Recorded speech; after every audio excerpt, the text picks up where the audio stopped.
The contract sat in front of me. $20 million. Upfront, non-negotiable. Across the table, the same HR director who'd laughed in my face 6 months ago now looked like she might be sick. The same woman who'd said my code wasn't worth a $2 million bonus and that anyone could do this work. Her hands shook slightly as she held the pen. This is an excessive amount for a consultation fee. I leaned back in my chair, completely calm. Then don't sign it. I'm sure one of those anyone people you mentioned can fix your system crash. Oh wait, you've already tried that, haven't you? How many consultants has it been now? 12? 15? The CTO sitting next to her looked like he'd aged 10 years in 6 months. We've lost 4 major clients. We're hemorrhaging $500,000 a day in downtime. Stock price is down 40%. We need this fixed now. Then sign the contract, I said simply. The HR director's face flushed red. You're extorting us. This is unethical. I smiled. Actually smiled. No, what's unethical is denying someone their contractually agreed-upon performance bonus, then trying to replicate their proprietary systems without permission. But sure, let's talk about ethics. I stood up and grabbed my briefcase. You have 24 hours to decide. After that, my rate doubles and I take other clients. Your choice. I walked toward the door. Wait! The CTO's voice cracked with desperation. We'll sign now. I turned back. The HR director was already scribbling her signature, each stroke looking like it physically pained her. 6 months ago, they told me I was replaceable. Today, I was their only hope, and I was about to become $20 million richer. Before we get into how I ended up in that room, a quick word. If stories about workplace justice and standing up for your value resonate with you, that subscribe button really helps. We just crossed our first milestone together, and now we're pushing toward 2,000 subscribers. Your support keeps these stories coming. Now, let's dive in. My name is Alexandra Hayes, and up until 7 months ago, I was the lead software engineer at Quantum Financial Systems, a fintech company based in Chicago that handled over $15 billion in daily transactions. When people hear lead software engineer, they often think of someone who got lucky or knew the right people, but I earned every line of code that made up my reputation. My background isn't one of struggle. My parents were both educators, my mom a high school principal and my dad a college professor. We were solidly middle class, comfortable but not wealthy. What they gave me wasn't money, but something more valuable, perspective. My mom worked in underfunded public schools for 30 years. She saw brilliant kids overlooked because they didn't fit the system's mold. My dad spent his career advocating for first-generation college students, fighting for people the institution wanted to ignore. They taught me to see people, not just roles, to understand that every janitor, every secretary, every entry-level employee had a story, had value, had dignity that deserved respect. That empathy shaped how I led my teams. I remembered names. I asked about families. I understood that the person debugging code at midnight had a life outside those office walls. But that same empathy made me dangerous to people who saw employees as interchangeable parts, people who thought compassion was weakness. People like Vanessa Ortega, the HR director who was about to learn the most expensive lesson of her career. 4 years ago, Quantum Financial Systems had a problem. Their transaction processing system was built on legacy code from the 1990s, unstable, slow, and vulnerable. In the rapidly evolving fintech world, they were falling behind fast. Competitors were processing transactions in microseconds. Quantum took 30 seconds. In high-frequency trading, that might as well be a lifetime. They were losing clients weekly, and worse, they'd had 3 security breaches in 18 months. Small ones, contained quickly, but the pattern was clear. Their infrastructure was failing. The board gave the CTO an ultimatum: fix it in 12 months or we're selling the company for parts. That's when they hired me. I wasn't their first choice, I was their 15th. 14 other engineers had looked at their codebase and walked away. Too complex, too risky, too likely to fail. But I saw something they didn't. Under all that outdated architecture was a clever foundation. The original developers had been brilliant, they just hadn't had the tools or frameworks we have now. I can rebuild this, I told them in the interview, but I need complete autonomy, an unlimited budget for tools and infrastructure, and a significant performance bonus tied to measurable results. The CTO, Raymond Chen, was straightforward. What kind of bonus are we talking about?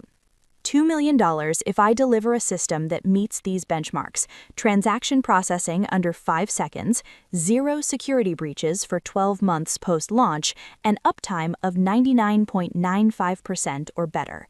Raymond didn't blink. You hit those numbers, the money's yours. I'll put it in writing. And he did. I had it in my contract, black and white, signed by Raymond, the CFO, and witnessed by HR. I delivered in 10 months. The new system didn't just meet the benchmarks, it obliterated them. Transaction processing, I got it down to 1.2 seconds, not 5 seconds, 1.2. Security, I implemented a proprietary encryption algorithm I developed in grad school, combined with real-time threat detection AI. Fort Knox had nothing on our setup. Uptime, we hit 99.98%, better than industry leaders. Within 3 months of launch, clients who'd left started coming back. Within 6 months, we'd landed contracts with 3 Fortune 500 companies who'd never considered us before. Revenue doubled in the first year, doubled again in the second year. Quantum went from struggling mid-tier fintech company to industry innovator. Tech magazines wrote articles about our revolutionary transaction processing system. Our stock price tripled.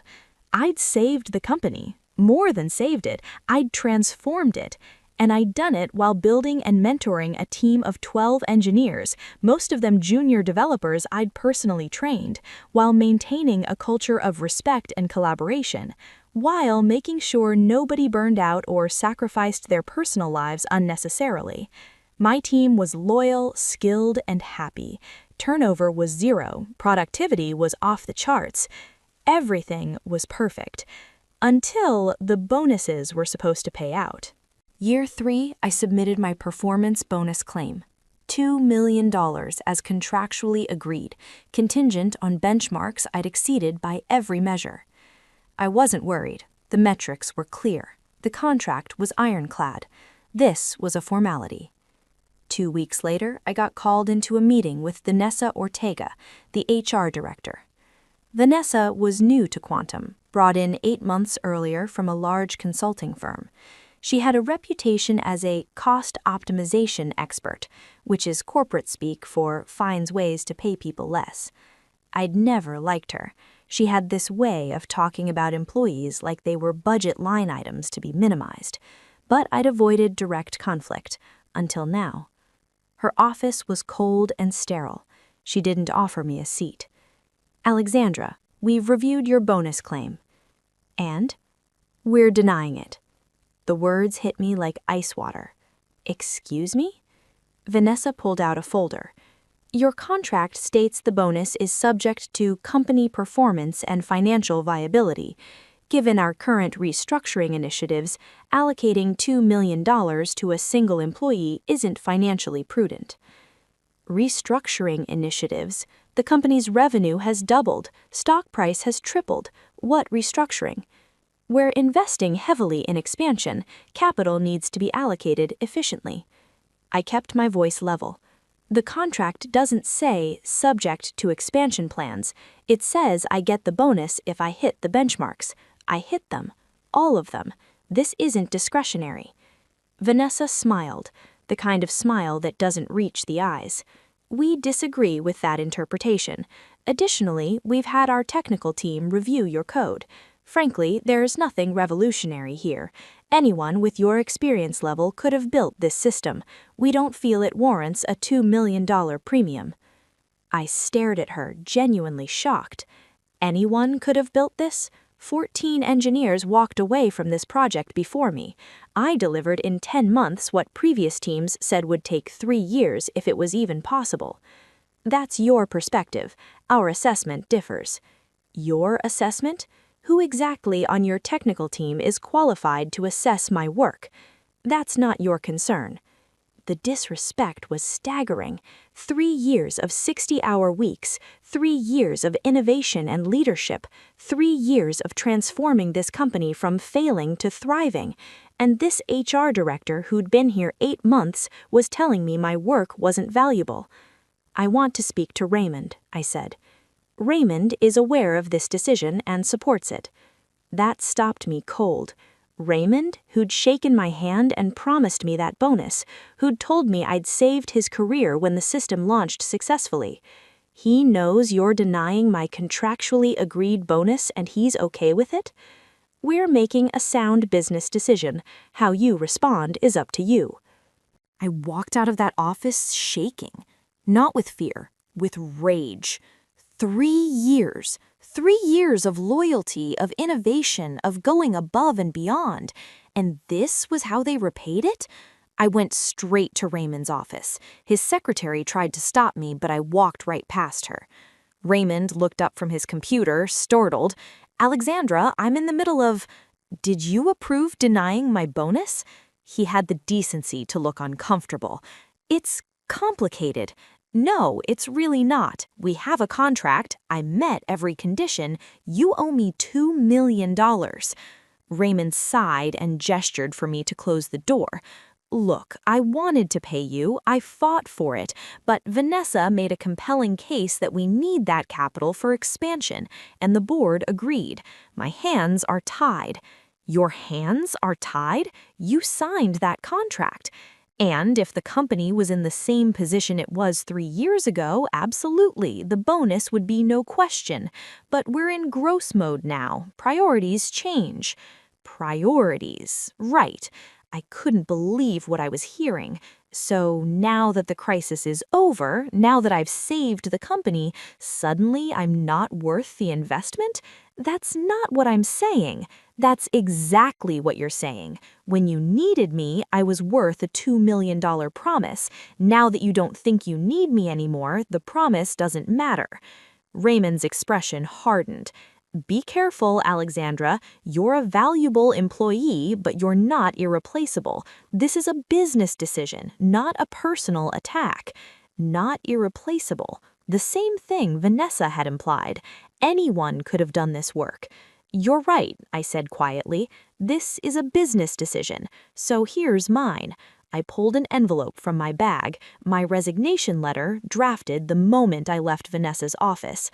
I quit, effective immediately. 2 weeks' notice as per my contract, but I'm using my accrued vacation time, so today's my last day. Raymond's face went pale. Alexandra, let's not be hasty.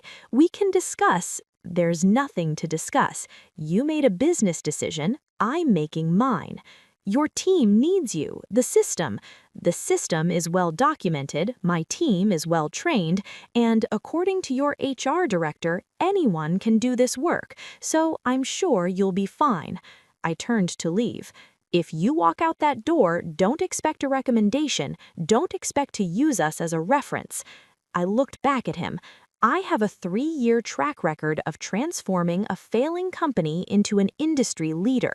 My work speaks for itself. I don't need your recommendation. And I left. The next 2 hours were a blur.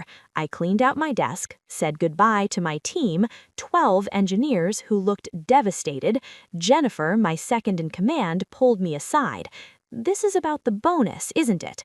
I couldn't lie to her. Yeah. They denied it? After everything you did? Apparently, anyone could have done it. Jennifer's face flushed with anger. That's insane. You built this entire system. You trained all of us. Without me, you'll be fine. You're brilliant, Jen. All of you are. Just don't let them exploit you the way they exploited me. I gave her my personal email and phone number. If you ever need anything, advice, a reference, whatever, I'm here. She hugged me, so did half the team. The other half looked too shocked to move. I walked out of Quantum Financial Systems for the last time at 3:47 p.m. on a Thursday afternoon. And then I got to work. That night, I called every contact I had in the industry. Former colleagues, grad school friends, professionals I'd met at conferences. I'm going independent. Consulting, custom software development, system architecture, high-level fintech projects only. Interested in collaborating? Within a week, I had 3 contracts, small projects but prestigious clients, banks and investment firms who'd heard about Quantum's transformation and wanted similar results. Within a month, I'd formed my own consulting firm, Hayes Technologies. Just me and 2 contractors to start, but the work was solid and the reputation grew quickly. Within 3 months, I'd hired 5 full-time engineers. 4 of them were from my old Quantum team who'd gotten so disgusted with the company's direction that they'd quit to join me. Jennifer was one of them. They tried to double our workloads after you left, she told me. Told us we needed to step up and maintain the same productivity with half the leadership. No raises, no bonuses, just more work. I lasted 6 weeks before I couldn't take it anymore. The others had similar stories. Quantum, flush with success but unwilling to invest in the people who'd created it, was squeezing every last drop of productivity out of my former team while giving them nothing in return. Classic corporate short-sightedness. But that was their problem now. I was building something better. A firm where people were valued, compensated fairly, and treated with respect.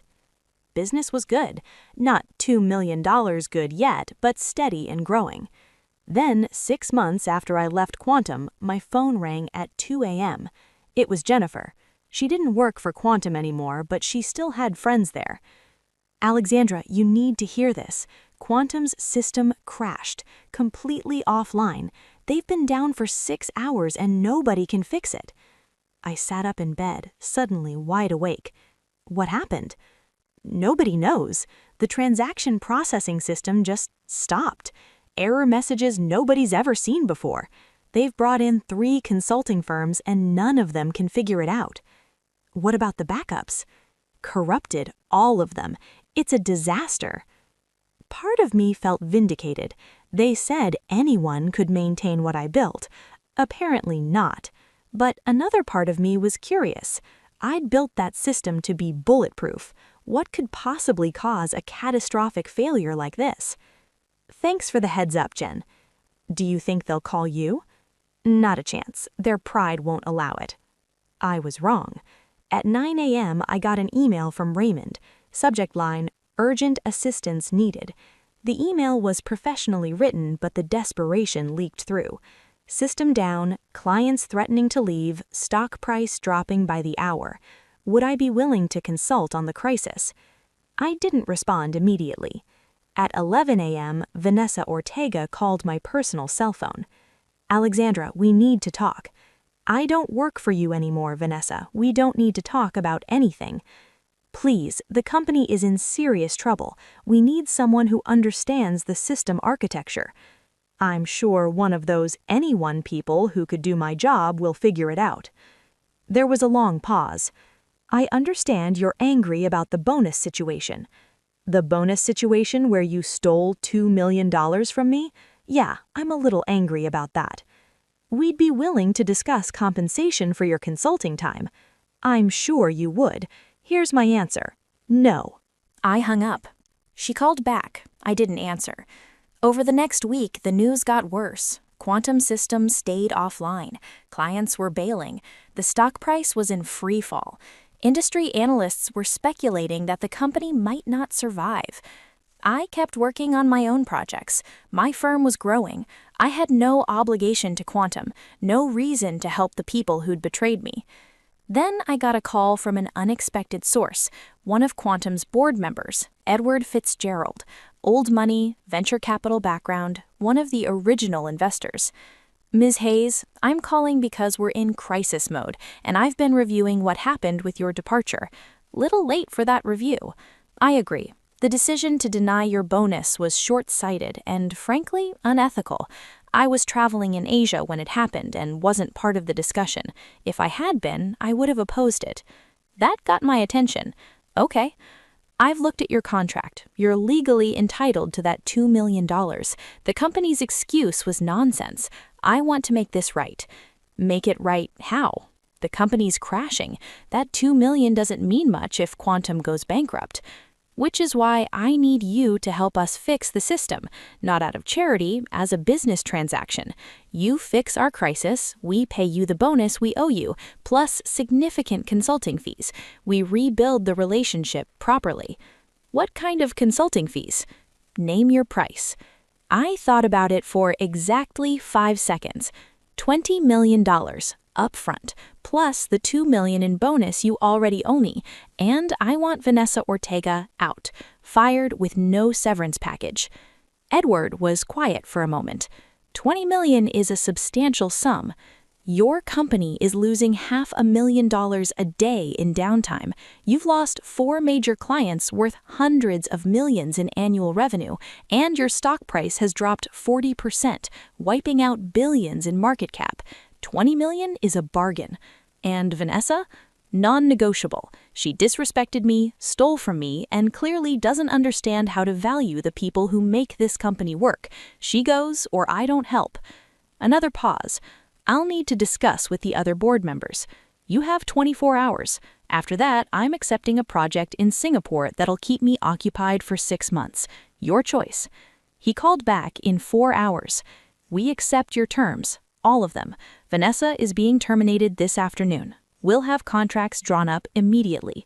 One more thing, I added. The engineers from my old team who are still at Quantum, I want them all to get 50% raises effective immediately and full bonuses that were withheld. They deserve it. Done. 2 days later, I walked back into Quantum Financial Systems, not as an employee, as a consultant whose expertise was worth $20 million. The conference room was full. Edward Fitzgerald, Raymond Chen, 3 other board members, 2 lawyers, and Vanessa Ortega, looking like she wanted to murder me. This is extortion, Vanessa said the moment I sat down. $20 million for consultation is price gouging. I set my briefcase on the table. Then don't hire me. I hear there are plenty of people who can do this work. Anyone, in fact. Weren't those your words?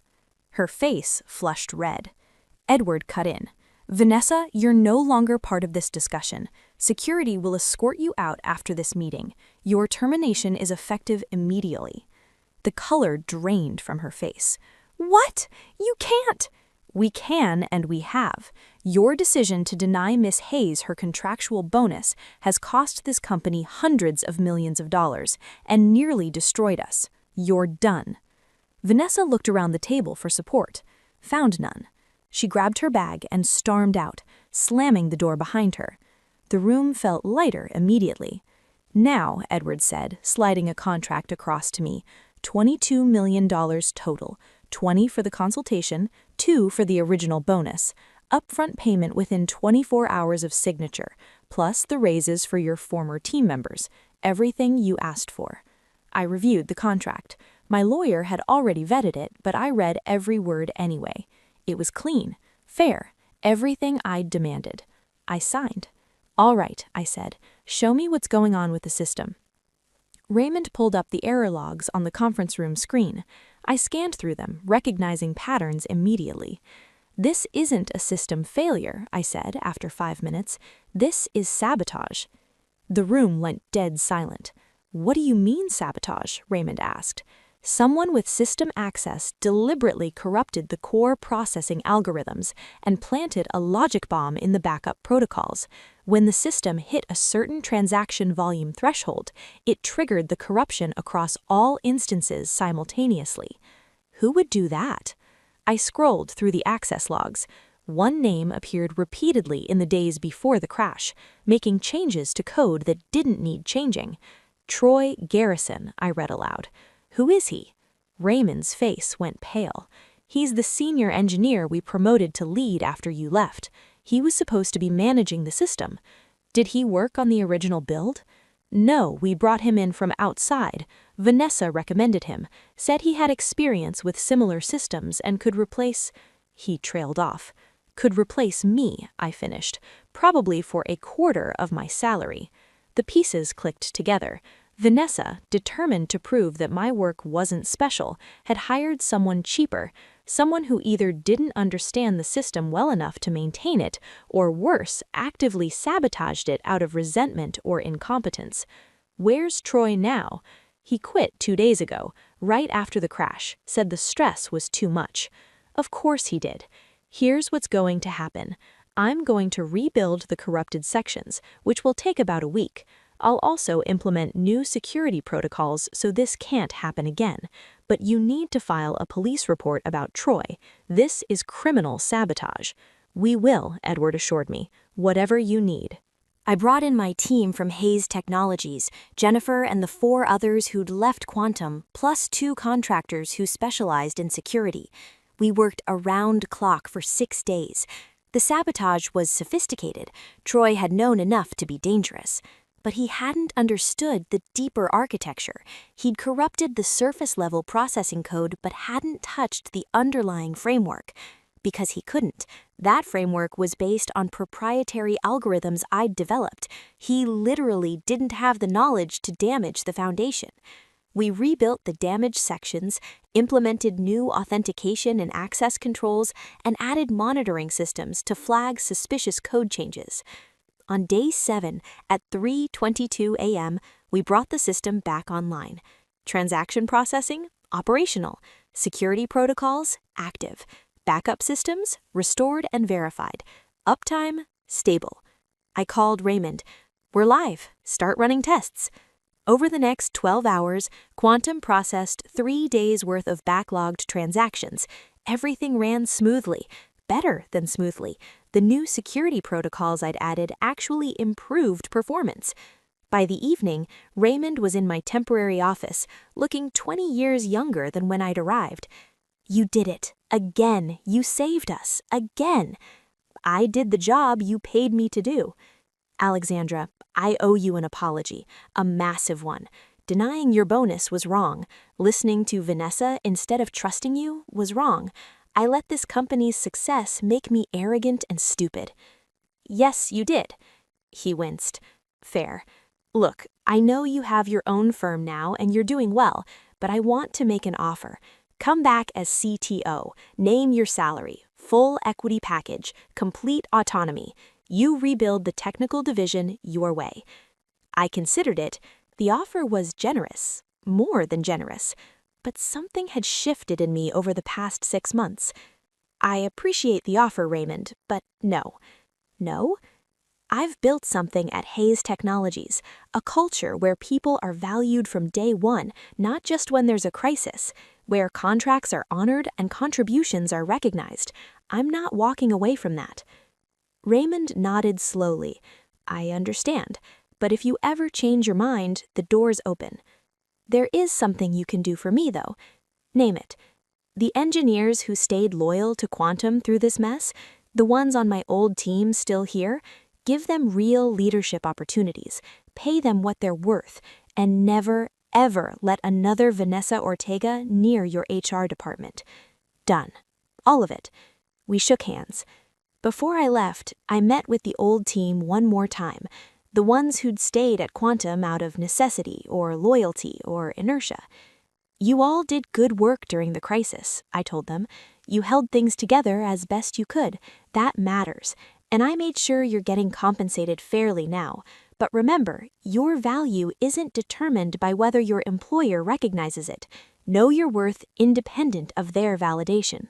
Hayes Technologies thrived after the Quantum contract. $22 million in capital allowed us to expand rapidly. We hired 15 more engineers, rented a proper office space instead of working from my apartment, took on bigger, more complex projects. But more importantly, we built our reputation on 2 principles: technical excellence and ethical treatment of people.